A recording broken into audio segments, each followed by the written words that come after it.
Welcome back to Footnotes and Folly, and to the end of King Lear. I am Pemberton. This is part 4. On the cliffs of Dover, the disguised Edgar gently tricks his despairing blind father out of suicide, and in the French camp, the most moving scene Shakespeare ever wrote takes place, as the recovered Lear wakes to find Cordelia the daughter he wronged kneeling beside him, and the proud old king, humbled at last, asks her forgiveness. For a moment there is grace. But this is the bleakest of the tragedies, and grace does not last. A battle is lost, the good and the wicked alike are swept toward death, and the play ends with an old man carrying a body and a grief so total that there are almost no words left for it. Brace yourself, it is worth it. Let us finish it. Drums and banners sound in the French camp. Cordelia enters a tent with a physician and soldiers. Alas, it is he.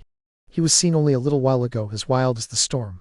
Tossy, singing aloud, crowned with rough fumitory and weeds from the furrows, with burdocks, hemlock, nettles, cuckoo flowers, darnel, and all the useless weeds that grow among the grain that feeds us. Send out 100 men. Search every acre of the tall fields and bring him where I can see him.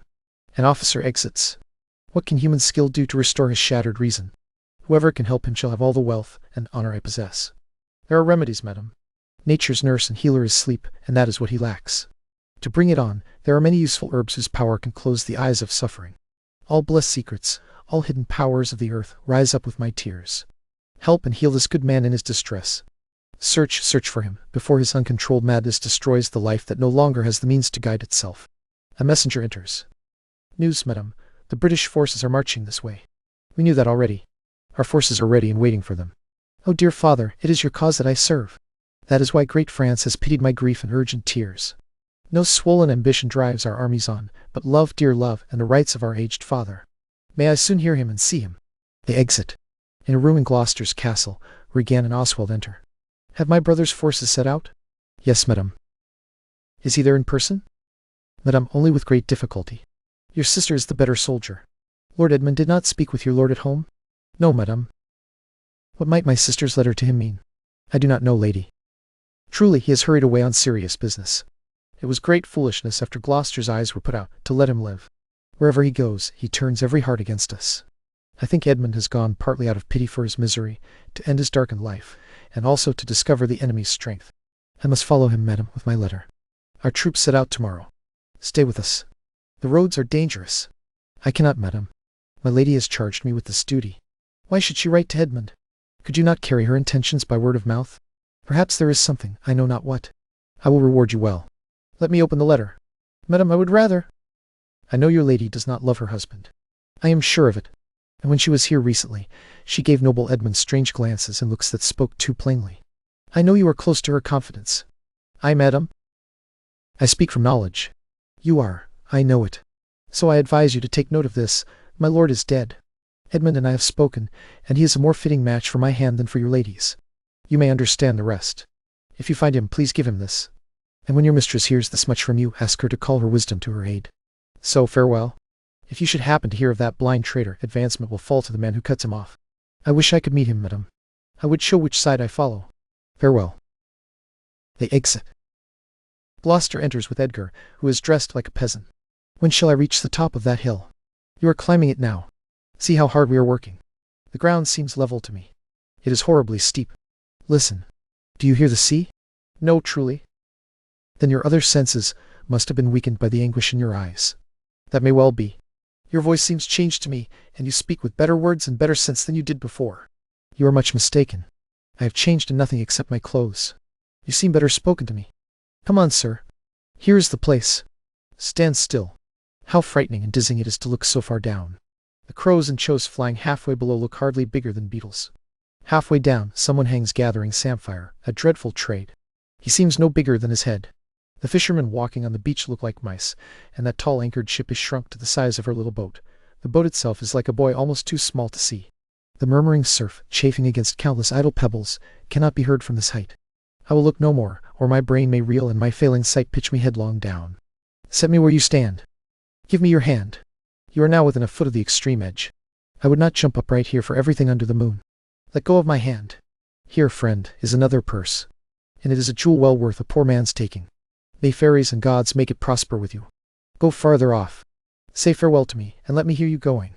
Now farewell, good sir. Edgar seems to go. With all my heart. Why I play with his despair like this is to cure it. O you mighty gods, I renounce this world, and in your sight I patiently shake off my great affliction. If I could bear it longer and not fall into quarrel with your great unconquerable wills, my worn out and hated part of nature would burn itself away. If Edgar lives, oh bless him! Now, fellow, farewell. Gone, sir. Farewell. Gloucester leaps and falls flat. And yet I do not know how imagination may rob the treasury of life, when life itself yields to the theft. If he had been where he thought he was, by now thought itself would be past. Alive or dead? Oh, you, sir. Friend. Do you hear, sir? Speak. He might indeed have passed away like this, yet he revives. What are you, sir? Go away and let me die. If you had been anything but cobweb, feathers, and air falling so many fathoms down, you would have shattered like an egg. But you breathe. You have solid substance. You do not bleed. You speak. You are whole. 10 masts set one on another would not equal the height from which you have fallen straight down. Your life is a miracle. Speak again. But have I fallen, or not? From the dreadful summit of this chalky cliff. Look up high. The shrill, throated larks so far above cannot be seen or heard. Only look up. Alas, I have no eyes. Is misery denied even the benefit of ending itself by death? It was still some comfort when suffering could cheat the tyrant's rage and frustrate his proud will. Give me your arm. Up so. How is it? Do you feel your legs? You are standing. Too well, too well. This is beyond all strangeness. On the crown of the cliff, what thing was that which left you? A poor unfortunate beggar. As I stood here below, I thought his eyes were 2 full moons. He had 1,000 noses, and horns twisted and waved like the raging sea. It was some fiend. Therefore, happy father, believe that the clearest gods, who make honor for themselves out of men's impossibilities, have preserved you. I remember now. From now on I will bear affliction until it cries out, enough, enough, and dies. That thing you speak of I took it for a man. Often it would say, the fiend, the fiend. He led me to that place. Keep your thoughts free and patient. But who comes here? Lear enters, fantastically dressed with flowers. A sound mind would never dress its master so. No, they cannot touch me for coining money. I am the king himself. O sight that pierces the heart. Nature is above art in that respect. There is your enlistment money. That fellow handles his bow like a crow-keeper. Draw me a cloth, yard shaft. Look, look, a mouse. Quiet, quiet, this piece of toasted cheese will do it. There is my gauntlet. I will prove it on a giant. Bring up the brown bills. Oh, well flown, bird. In the center, in the center. Hugh, give the word. Sweet marjoram. Pass. I know that voice. Ha! Goneril with a white beard. They flattered me like a dog and told me I had white hairs in my beard before the black ones were there. Say yes and no to everything. I said yes and no. It was no sound doctrine. When the rain came to wet me, and the wind to make me chatter, when the thunder would not be quiet at my command, then I found them out, then I smelled them out. Go to, they are not men of their word. They told me I was everything. It is a lie. I am not proof against fever. I remember the manner of that voice well. Is it not the king? Yes, every inch a king. When I stare, see how the subject trembles. I pardon that man's life. What was your crime? Adultery? You shall not die. Die for adultery? No. The wren does it, and the little gilded fly lusts in my sight. Let breeding thrive, for Gloucester's bastard son was kinder to his father than my daughters, conceived between lawful sheets, were to me. Add it lust pell-mell, for I need soldiers. Look at that simpering lady there, whose face between her legs promises coldness, who minces virtue and shakes her head to hear pleasure named. The polecat and the lustful horse do not go at it with more riotous appetite. Down from the waist they are centaurs, the women above. From the belt upward the gods possess them, below is all the fiends. There is hell, there is darkness, there is the sulphurous pit, burning, scalding, stench decay. Fie, fie, fie. Pa, pa. Give me an ounce of civet, good apothecary, to sweeten my imagination. There is money for you. Oh, let me kiss that hand. Let me wipe it first. It smells of mortality. Oh, ruined piece of nature, this great world will wear itself away to nothing like this. Do you know me? I remember your eyes well enough. Are you squinting at me? No, do your worst, blind Cupid. I will not love. Read this challenge. Notice how it is written. If every letter were a sun, I could not see one. I would not have believed this from report. It is true, and my heart breaks at it. Read. What with the empty case of eyes? Oh ho, is that how it is with you? No eyes in your head and no money in your purse? Your eyes are in a heavy case, your purse in a light one, yet you see how this world goes. I see it by feeling. What, are you mad? A man may see how the world goes with no eyes. Look with your ears. See how that judge scolds that simple thief. Listen in your ear. Change their places, and hand to hand, which is the judge and which is the thief. Have you seen a farmer's dog bark at a beggar? Yes, sir. And the poor creature run from the cur? Though you may behold the great image of authority, a dog is obeyed when it has office. You rascal beetle, hold your bloody hand. Why do you lash that whore? Strip your own back. You burn with desire to use her in the very act for which you whip her. The usurer hangs the cheat. For tattered clothes great vices show, robes and furred gowns hide them all. Plate sin with gold, and the strong lance of justice breaks harmlessly against it. Arm it in rags, and a pygmy straw can pierce it. No one offends, no one, I say no one. I will stand surety for them. Take that from me, my friend, who have the power to seal the accuser's lips. Get yourself glass eyes, and like a rotten politician, seem to see the things you do not. Now. Pull off my boots. Harder, harder. So. Oh, sense and nonsense mixed together. Reason and madness. If you will weep for my fortunes, take my eyes. I know you well enough. Your name is Gloucester. You must be patient. We came here crying. You know that the first time we smell the air, we wail and cry. I will preach to you. Mark me. Alas, alas for this day.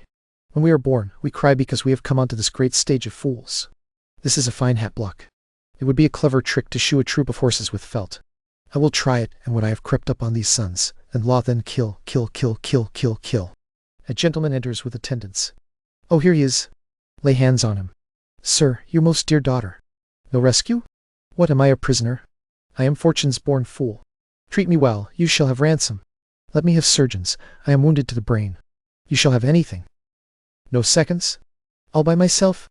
Why, this would turn a man into a man of salt, using his eyes as watering pots for the garden, yes, and to settle autumn's dust. Good sir. I will die bravely, like a proud bridegroom. What? I will be merry. Come, I'm a king, my masters, know that. You are a royal one, and we obey you. Then there is life in it. Come, if you catch me, you shall catch me by running. Sa. Lear runs out. The attendants follow him. A sight most pitiful even in the lowest beggar, and past all speech in a king. He has one daughter who redeems nature from the general curse that two others have brought upon her. Greetings, gentle sir. Good speed to you, sir. What do you want? Have you heard anything, sir, of a battle coming? Most certainly and commonly. Everyone who can tell one sound from another has heard it. But by your favor, how near is the other army? Near, and moving quickly. The main force is expected to come into sight at any hour. I thank you, sir. That is all. Though the Queen is here for a special reason, her army has moved on. I thank you, sir. The gentleman exits. You ever gentle gods, take my breath from me. Do not let my weaker spirit tempt me again to die before it pleases you. Pray well, father. Now, good sir, who are you? A very poor man, tamed by fortune's blows, who, through the skill learned from known and deeply felt sorrows, is ready for true pity. Give me your hand, I will lead you to some shelter. My hearty thanks. May heaven's bounty and blessing be added to them, again and again. Oswald enters. A proclaimed prize. Most fortunate. That eyeless head of yours was made flesh to raise my fortunes. You old unhappy traitor, say your prayers quickly. The sword is drawn that must destroy you. Now let your friendly hand put enough strength into it. Edgar steps between them. Why, bold peasant, do you dare support a proclaimed traitor? Away before the infection of his fortune takes hold of you as well. Let go of his arm. I will not let go, sir, without further cause. Let go, slave, or you die. Good gentlemen, go your own road and let poor folk pass. If I had been swaggered out of my life, it would not have lasted as long as it has by a fortnight. No, do not come near the old man. Keep away, I warn you, or I will test whether your head or my cudgel is harder. I will be plain with you. Out of my way, dung, heap. I will pick your teeth, sir. Come on. Your thrusts do not matter. They fight, and Edgar knocks Oswald down. Slave, you have killed me. Villain, take my purse. If you ever hope to prosper, bury my body, and give the letters you find on me to Edmund, Earl of Gloucester. Seek him out with the British forces. Oh, untimely death. Oswald dies. I know you well, a useful villain, as devoted to the vices of your mistress as wickedness itself could wish. What, is he dead? Sit down, father, rest yourself. Let me search his pockets. The letters he spoke of may help me. He is dead, I am only sorry he had no other executioner. Let us see. Yield gentle wax, and let good manners not blame us. To know our enemies' minds, we tear open their hearts. Opening their papers is more lawful. Edgar reads the letter. Let our mutual vows be remembered. You have many chances to cut him off. If your will does not fail, time and place will be richly offered. Nothing is done if he returns as conqueror. Then I am the prisoner, and his bed my jail. Deliver me from its hated warmth, and take his place as reward for your labor. Your wife, I would say, affectionate servant Goneril. O boundless reach of a woman's desire! A plot against her virtuous husband's life, and my brother to take his place. Here in the sands I will scrape you up, unsanctified messenger of murderous adulterers. And when the time is ripe, with this ungracious paper, I will strike the eyes of the Duke whose death is being plotted. For him, it is well that I can tell him of your death and your business. Edgar exits, dragging out the body. The king is mad. How stubborn my vile senses are, that I still stand and feel sharply the full weight of my huge sorrows. It would be better if I were distracted, then my thoughts would be cut off from my griefs, and my woes, through false imaginings, would lose the knowledge of themselves. A drum sounds far off. Give me your hand. I think I hear the beaten drum far off. Come, father, I will place you with a friend. They exit. Lear lies asleep on a bed in a tent in the French camp. Soft music plays. A physician, a gentleman, and others attend him. Cordelia and Kent enter. Oh, good Kent, how can I live and act in any way that equals your goodness? My life will be too short, and every attempt to repay you will fall short. To be acknowledged, madam, is more than payment enough. All my reports have kept to modest truth, no more than the truth, and nothing cut away from it. Put on better clothing. These poor clothes are reminders of worse hours. I beg you take them off. Forgive me, dear madam. But if I am known, it will spoil the purpose I have shaped. Let this be the favor I ask. Do not know me until time, and I judge it fitting. Then let it be so, my good lord. How is the king? Madam, he is still sleeping. O kind gods, heal this great break in his abused nature. Tune back into harmony the senses of this father, changed by his children into such disorder. If it pleases your majesty, we may wake the king. He has slept a long time. Be guided by your knowledge, and proceed according to your own judgment. Is he dressed? Yes, madam. In the heaviness of his sleep we put fresh garments on him. Stay near, good madam, when we wake him. I do not doubt he will be calm. Very well. Please draw near. Louder with the music there. Oh, my dear father. May healing place its medicine on my lips, and may this kiss repair the violent injuries that my two sisters have done to your honored person. Kind and dear princess. Even if you had not been their father, these white hairs should have moved them to pity. Was this a face to set against the fighting winds? To stand against the deep dreadful thunderbolts?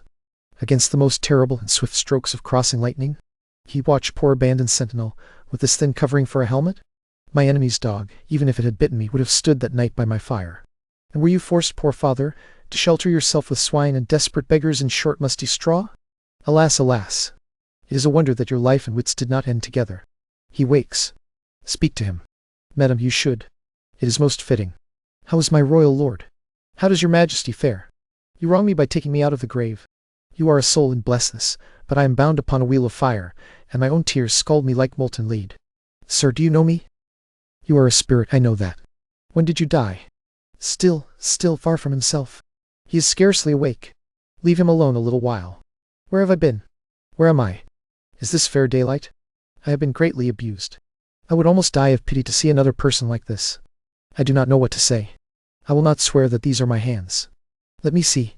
I feel this pinprick. I wish I were sure of my condition. Oh, look at me, sir, and hold your hands over me in blessing. No, sir, you must not kneel. Please do not mock me. I am a very foolish, loving old man, 80 years and more, not an hour more or less. And to speak plainly, I fear I am not in my right mind. I think I should know you and know this man, yet I am uncertain, for I am largely ignorant of what place this is. All the skill I have cannot remember these clothes, nor do I know where I lodged last night. Do not laugh at me, for as I am a man, I think this lady is my child Cordelia. And so I am. I am. Are your tears wet? Yes, truly. Please do not weep. If you have poison for me, I will drink it. I know you do not love me, for your sisters, as I remember, have done me wrong. You have some reason, they have none. No reason, no reason. Am I in France? In your own kingdom, sir.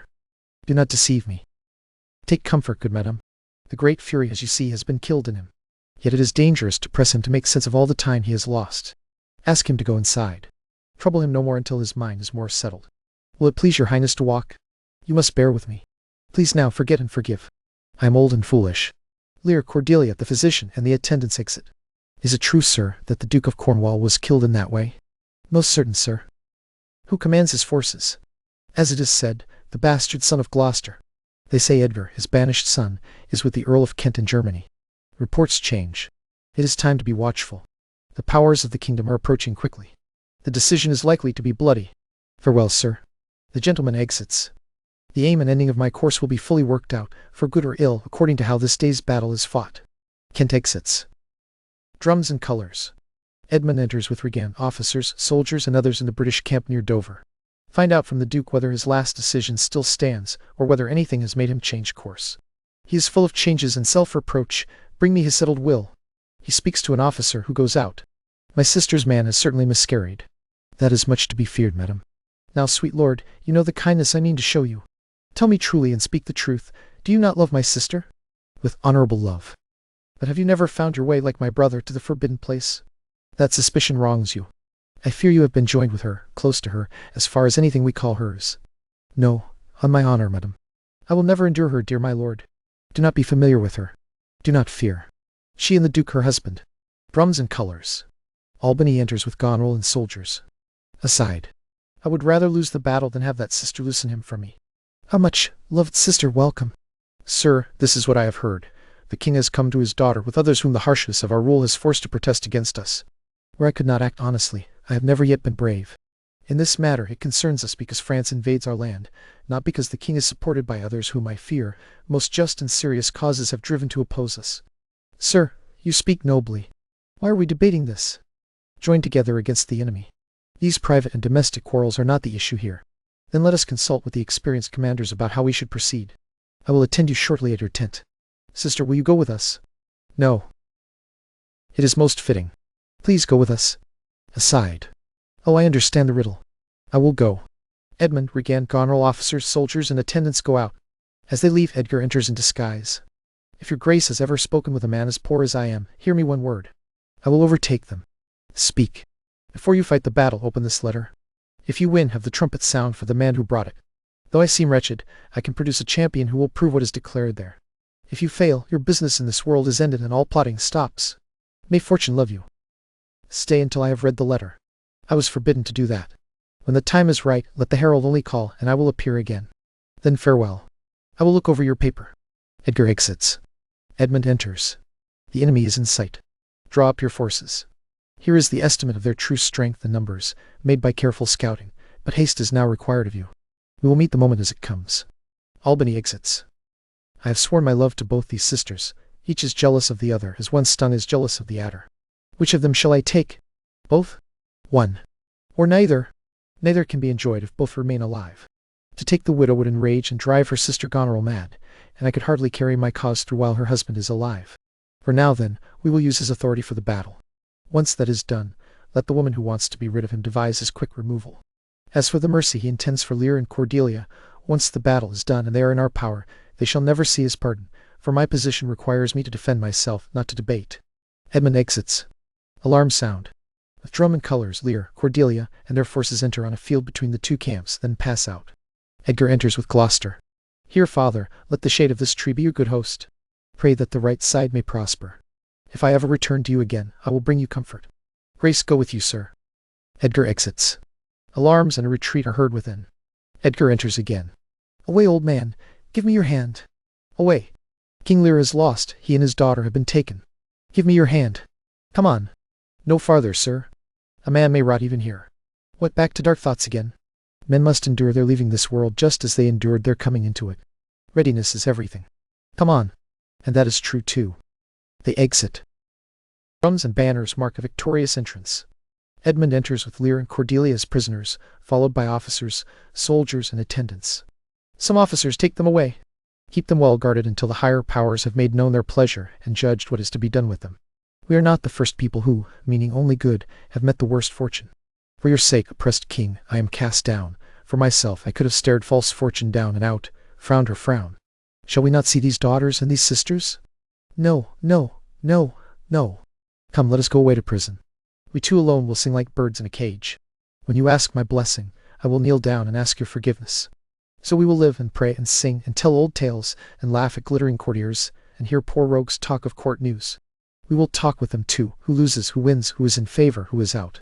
We will take upon ourselves the mystery of things, as if we were God's spies. And in a walled prison we will outlast the packs and factions of the great, who rise and fall like the tides under the moon. Take them away. For such sacrifices, my Cordelia, the gods themselves burn incense. Have I caught you? Whoever separates us will have to bring a brand from heaven and smoke us out like foxes. Wipe your eyes. Good years shall eat them up, flesh and hide, before they make us weep. We will see them starve first. Come. Lear and Cordelia are led out under guard. Come here, Captain. Listen. Take this paper, follow them to prison. I have advanced you one step. If you do what these instructions say, you will make your way to noble fortune. Know this, men must be as the times are. Tenderness does not suit a sword. Your great employment will not bear questioning. Say either that you will do it or prosper by some other means. I will do it, my lord. Go about it and count yourself fortunate when it is done. Mark me, instantly. Carry it out exactly as I have written it. I cannot pull a cart or eat dried oats. If it is a man's work, I will do it.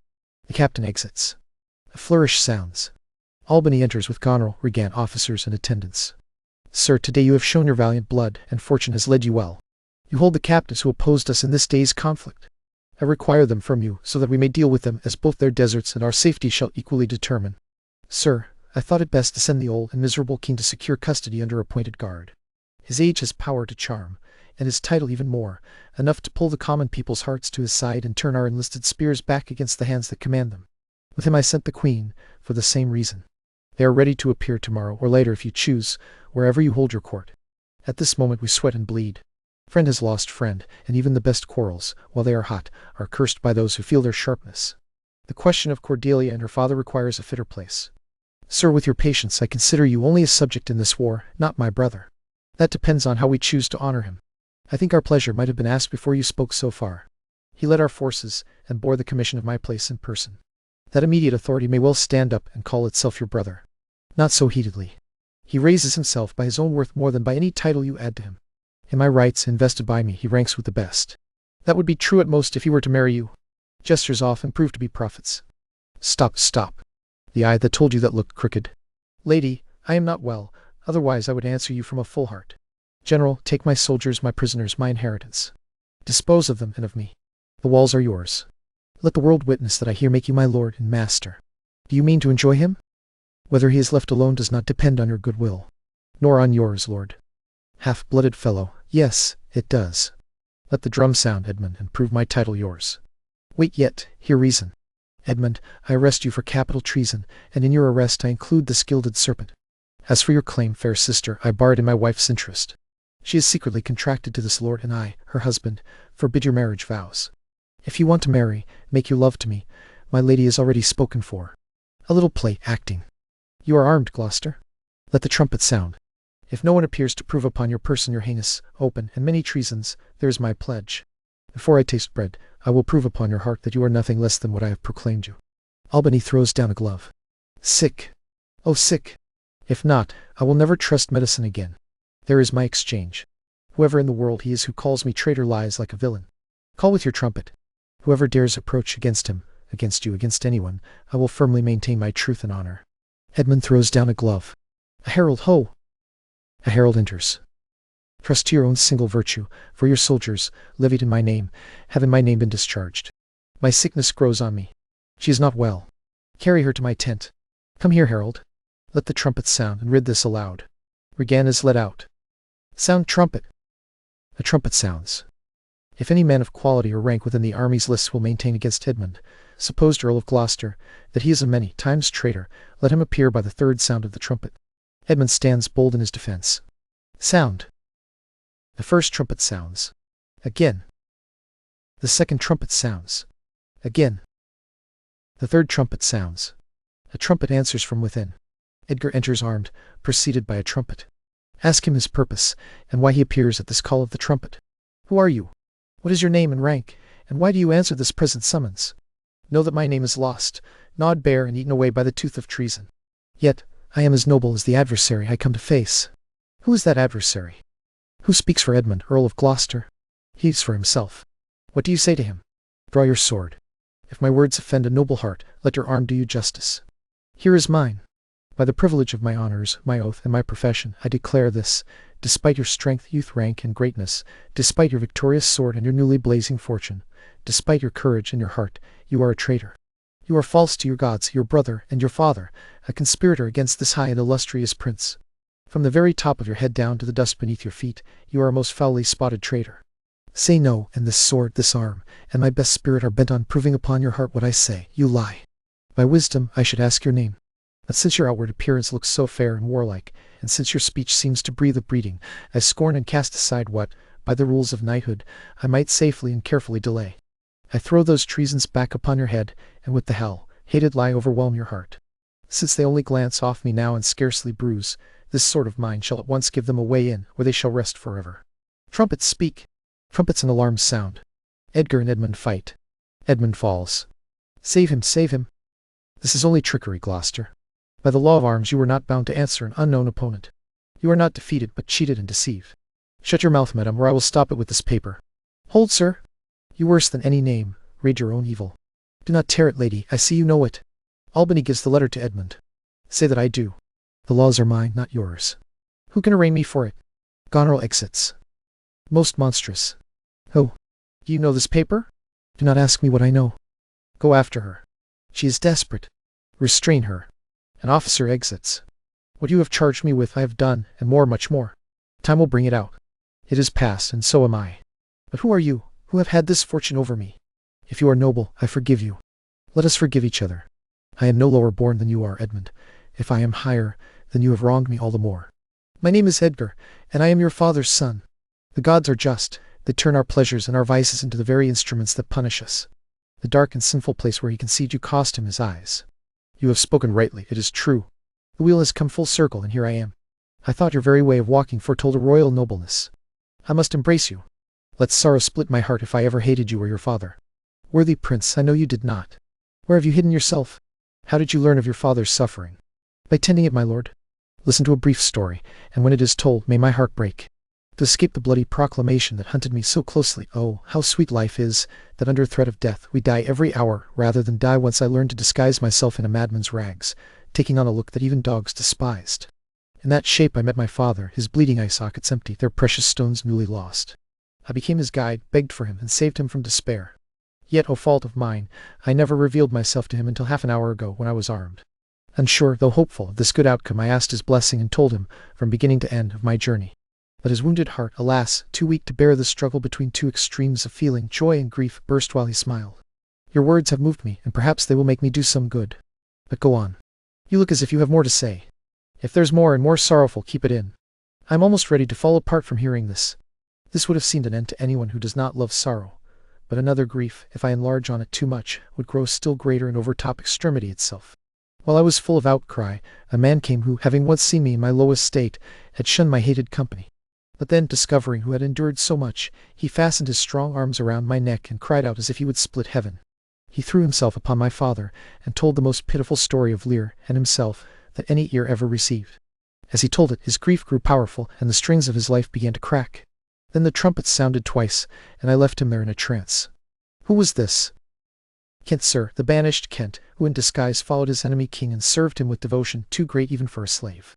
A gentleman enters hastily, carrying a bloody knife. Help! Help! Oh, help! What kind of help? Speak, man. What does this bloody knife mean? It is hot, it smokes.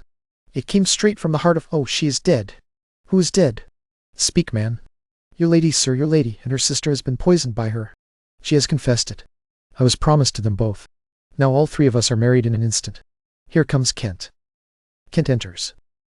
Bring out their bodies, whether they are alive or dead. This judgment of heaven makes us tremble, but it does not move us to pity. Oh, is this he?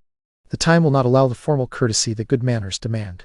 I have come to bid my king and master an eternal good night. Is he not here? We have forgotten the greatest matter. Speak, Edmund. Where is the king? Where is Cordelia? The bodies of Goneril and Regan are brought in. Do you see this sight, Kent? Alas, why is it so? Yet Edmund was loved. One poisoned the other for my sake, and afterward killed herself. Just so. Cover their faces. I gasp for life. I mean to do some good despite my own nature. Send quickly, be brief about it, to the castle. My written order is against the lives of Lear and Cordelia. No, send in time. Run, run, oh run! To whom, my lord? Who has the charge? Send your token of reprieve. Well thought of. Take my sword. Give it to the captain. Hurry as you value your life. Edgar exits. He has a commission from your wife and me to hang Cordelia in the prison, and to lay the blame on her own despair, as if she killed herself. May the gods defend her. Carry him away for a while. Edmund is carried off. Lear enters with Cordelia dead in his arms. Edgar, an officer, and others follow. Howl, howl, howl, howl! Oh, you are men of stone. If I had your tongues and eyes, I would use them until the vault of heaven cracked. She is gone forever. I know when someone is dead and when someone lives. She is dead as earth. Lend me a looking glass. If her breath mists or stains the glass, then she lives. Is this the promised end? Or the image of that horror? Fall and be finished. This feather moves. She lives. If it is so, this chance redeems every sorrow I have ever felt. Oh, my good master. Kent kneels. Please away. It is noble Kent, your friend. A plague on you, murderers, traitors all! I might have saved her. Now she is gone forever. Cordelia, Cordelia, stay a little. Ha! What are you saying? Her voice was always soft, gentle, and low, an excellent thing in a woman. I killed the slave who was hanging you. It is true, my lords, he did. Did I not, fellow? I have seen the day when, with my good sharp sword, I would have made them jump. I am old now, and these hardships have ruined me. Who are you? My eyes are not the best, I tell you plainly. Fortune boasts of two men she has both loved and hated. We behold one of them. This is a dim sight. Are you not Kent? The same, your servant Kent. Where is your servant Caius? He is a good fellow, I can tell you that. He will strike, and quickly too. He is dead and rotting. No, my good lord. I am that very man. I will see that straight. I am the man who, from the first moment of your quarrel and decline, has followed your sad steps. You are welcome here. No one else has. All is cheerless, dark, and deadly. Your eldest daughters have destroyed themselves, and they are desperately dead. Yes, so I think. He does not know what he says, and it is useless for us to show ourselves to him. Completely useless. An officer enters. Edmund is dead, my lord. That is only a trifle here. You lords and noble friends know our intention. Whatever comfort can be given to this great ruin shall be applied. As for us, during the life of this old majesty, we will resign our absolute power to him. To you, Edgar and Kent, we restore your rights with increase and honors more than you have earned. All friends shall receive the reward of their virtue, and all enemies the cup they deserve. Oh, see. And my poor fool is hanged. No life. Why should a dog, a horse, a rat have life, and you have no breath at all? You will come no more, never, never, never, never, never. Please undo this button. Thank you, sir. Do you see this? Look at her. Look her lips. There. Lear dies. He faints. My lord. Break, heart, please break. Look up, my lord. Do not trouble his spirit. Oh, let him pass. He would hate the man who tried to stretch him longer on the rack of this rough world. He is truly gone. The wonder is that he endured so long. His life had only been held past its rightful time. Carry them away from here. Our present business is universal sorrow. Friends of my soul, you too must rule this realm and sustain the wounded state. I have a journey, sir, that I must take soon. My master calls me. I must not say no. We must obey the weight of this sad time. Speak what we feel, not what we ought to say. The oldest has borne the most. We who are young shall never see so much, nor live so long. They exit to a dead march. And there King Lear ends with the wicked dead by their own villainy, but the good dead too, the innocent Cordelia hanged, and the old king dying of pure heartbreak over her body. For nearly 2 centuries it was thought too cruel to perform, and was staged with a happy ending instead, but Shakespeare knew what he was doing. This is a play about love and folly and the terrible price of both, and it asks us to look at the very worst and keep our humanity anyway. It is, I think, the deepest thing in our language. Thank you for sitting with the whole of King Lear. Mind the footnotes, and beware the folly.